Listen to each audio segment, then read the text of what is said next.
Did the doctor murder his wife? Okay, what, your wife is unconscious? She is unconscious. She's underwater.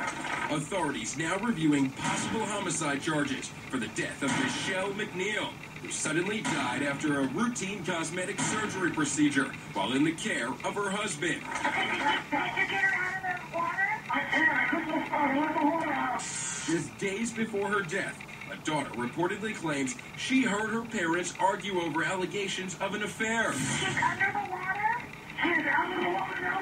What did you do that? The day his wife died, McNeil reportedly made many inconsistent statements about the way his wife died. 911 dispatchers say he acted aggressive, angry, and condescending. Okay, is she breathing at all? She is not. We are taking your call straight out to Sandy in New Jersey. Hi, Sandy. Hi, Nancy. I would like to know how the lawyer's going to explain how he was doing CPR, making a phone call, and her being underwater all at the same time. Great question. Let's unleash the lawyers. Joining us out of Atlanta, Raymond Giudice, defense attorney. Famed attorney John Burris, defense attorney, joining us out of San Francisco. What about it, Giudice?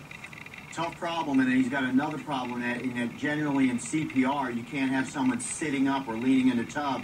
The right way for a doctor to do CPR would have gotten her flat on her back, and there's some physical evidence about the pooling of blood that indicates she wasn't flat on his back. So the caller is properly identified, defense counsel, meaning me, biggest problem. Right.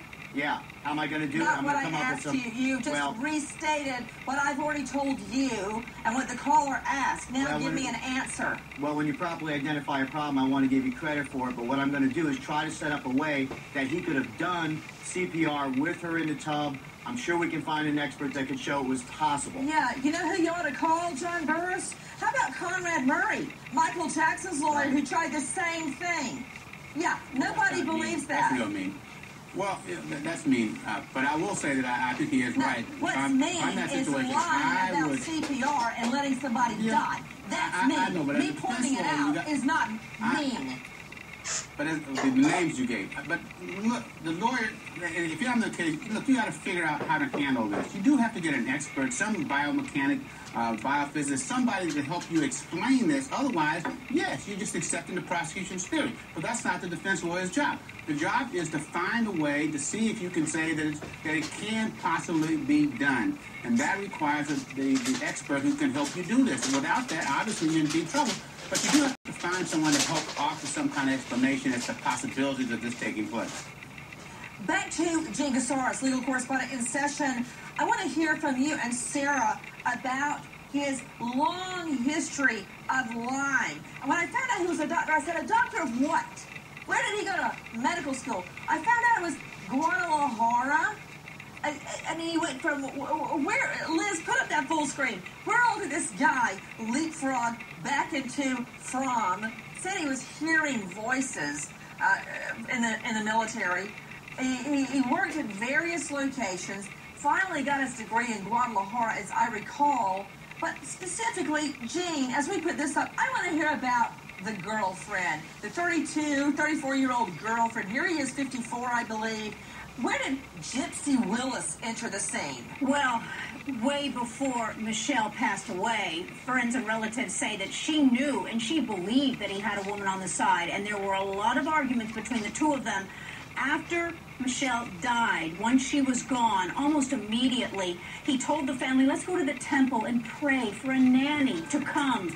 They went to the temple, out walks this woman, and there's the nanny. She becomes the nanny, but she's also the girlfriend, and she moves in shortly after that. Put Gene back up. Are you telling me, let me get this straight, he takes the family, the children, into the temple to pray, tells them to pray for a new nanny, then he sets up a meeting where his girlfriend, his mistress, is standing there on the front steps of the temple and goes, hi! And the children think their prayers have been answered. Exactly. Investigators say part of the premeditated plan. Okay, you know what? I'm going to put him in jail for that alone. Okay, what, your wife is unconscious? She is unconscious. She's underwater. Okay, did you get her out of the water? I did. I couldn't let the water out. She's on the water.